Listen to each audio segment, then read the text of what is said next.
as we know, final exams are approaching nearby, so we are going to start the revision of various topics. So on the demand of the student, first of all I am going to start the revision of cash flow statement. बेटा cash flow statement क्या होता है? Cash flow statement बेटा जी एक ऐसी statement है जो हमें बताती है कि पूरे साल में हमारा inflow and outflow of cash and cash equivalents कितना हुआ है। अब कैश एंड कैश इक्विवेलेंट्स क्या होते हैं? कैश एंड कैश इक्विवेलेंट्स होते हैं cash in hand, cash at bank, marketable securities, current investment. ये हमारा सारा जो है किसका पार्ट है? कैश एंड कैश इक्विवेलेंट्स का। तो अकाउंटिंग स्टैंडर्ड 3 रिवाइज्ड जो है वो डील करता है कैश फ्लो स्टेटमेंट की प्रिपरेशन के साथ। हर एक कंपनी जो रजिस्टर्ड है अंडर द कंपनीज एक्ट 2013 उनके लिए मैंडेटरी है कैश फ्लो स्टेटमेंट बनाना। और इसको कैश फ्लो स्टेटमेंट बनाने के दो मेथड हैं, one is direct method, another is indirect method. हमारे सिलेबस में सिर्फ इनडायरेक्ट मेथड है।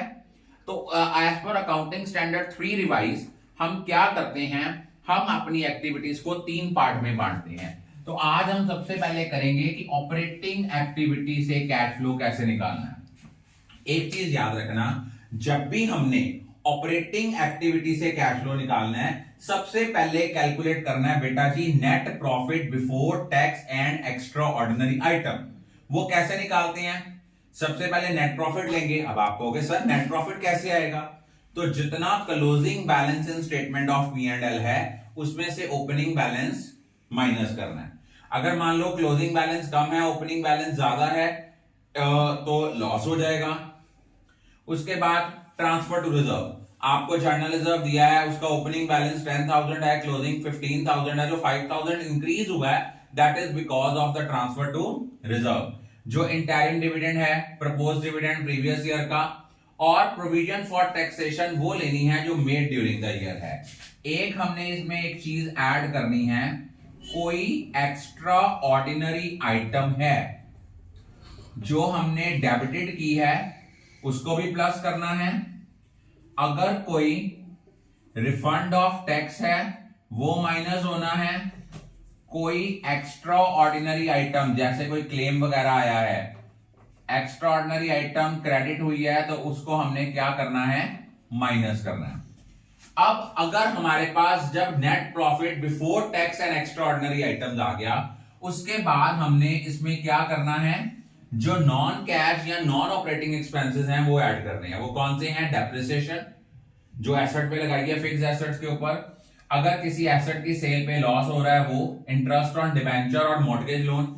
अगर कुछ ना कहा गया हो, याद रखना ये जो इंटरेस्ट है ये हमेशा किसके ऊपर कैलकुलेट करना है? ओपनिंग बैलेंस के ऊपर। क्या मैंने बोला है? Interest calculated on opening balance. Goodwill amortise, goodwill amortise mean opening goodwill थी 10,000, क्लोजिंग गुडविल है 6,000, इट मीन 4,000 की जो गुडविल की वैल्यू डिक्लाइन करी है that is goodwill return of. उसके लिए वर्ड यूज करते हैं अमोर्टाइज। उसके बाद नॉन ऑपरेटिंग इनकम माइनस करनी है। नॉन ऑपरेटिंग इनकम कौन कौन सी होती हैं? नॉन ऑपरेटिंग इनकम्स होती हैं जो बिजनेस के डे टू डे ऑपरेशन से रिलेटेड नहीं है। For example gain on sale of asset, interest on investment received, ये सब कुछ। अब एक याद रखना, net profit before tax and extraordinary item में जब हम नॉन कैश और नॉन ऑपरेटिंग एक्सपेंसेस प्लस करेंगे, नॉन ऑपरेटिंग इनकम माइनस करेंगे, हमारे पास आ जाएगा operating profit before working capital changes. अब वर्किंग कैपिटल चेंजेस पता है, वर्किंग कैपिटल का मतलब ये होता है current asset minus current liability. तो इट मीन हमने करंट एसेट और करंट लायबिलिटी की एडजस्टमेंट करनी है। अगर करंट एसेट इंक्रीज हो रहे हैं, ब्रैकेट का शो क्या है? नेगेटिव, माइनस होना है। और अगर करंट एसेट डिक्रीज हो रहे हैं तो प्लस। करंट एसेट्स में सारे करंट एसेट लेने हैं, कैश एंड कैश इक्विवेलेंट नहीं लेना। कैश एंड कैश इक्विवेलेंट क्या है? जैसे मैंने प्रीवियसली डिस्कस किया है कि कैश एंड कैश इक्विवेलेंट है cash in hand, cash at bank as well as marketable securities, temporary investment. Current liability decrease हो रही है तो ये नेगेटिव है, अगर इंक्रीज हो रही है तो प्लस है। सारी करंट लायबिलिटीज लेनी है except cash, credit and bank overdraft. ये करने के बाद हमारे पास आएगा फंड जनरेटेड फ्रॉम ऑपरेशन, उनमें से टैक्सेस पेड माइनस करना है। अब आप कहोगे सर टैक्सेस पेड कितना हुआ हमें कैसे पता लगेगा? अगर हमें शॉर्ट टर्म प्रोविजन में प्रोविजन फॉर टैक्स दिया है, उसका करंट ईयर का बैलेंस दिया है, प्रीवियस ईयर का दिया है, तो करंट ईयर के बैलेंस को हमने क्या मानना है कि वो provision made during the year है और प्रीवियस ईयर का बैलेंस जो है वो taxes paid during the year है। लेकिन अगर हमें प्रोविजन फॉर टैक्सेशन का ओपनिंग क्लोजिंग बैलेंस के साथ साथ कोई एडजस्टमेंट दी है, हमने अकाउंट बनाना है, opening balance by balance brought down, closing to balance. अगर टैक्स पेड दिया है तो वो टू कैश और बैंक इधर आएगा, वहां से बैलेंसिंग फिगर क्या निकल आएगा, हमने कितनी प्रोविजन चार्ज किया ड्यूरिंग द ईयर, वो आ गया बाय स्टेटमेंट ऑफ P&L। अगर हमें ये दिया हुआ है कि प्रोविजन मेड कितनी है, ओपनिंग क्लोजिंग दिया है, फिर बैलेंसिंग फिगर आ जाएगा टैक्सेस पेड, यहां पे वो टैक्सेस पेड माइनस करना है। अगर आपका नेट बैलेंस पॉजिटिव आ गया तो cash flow from operating activity, negative आ गया तो cash used in operating activity.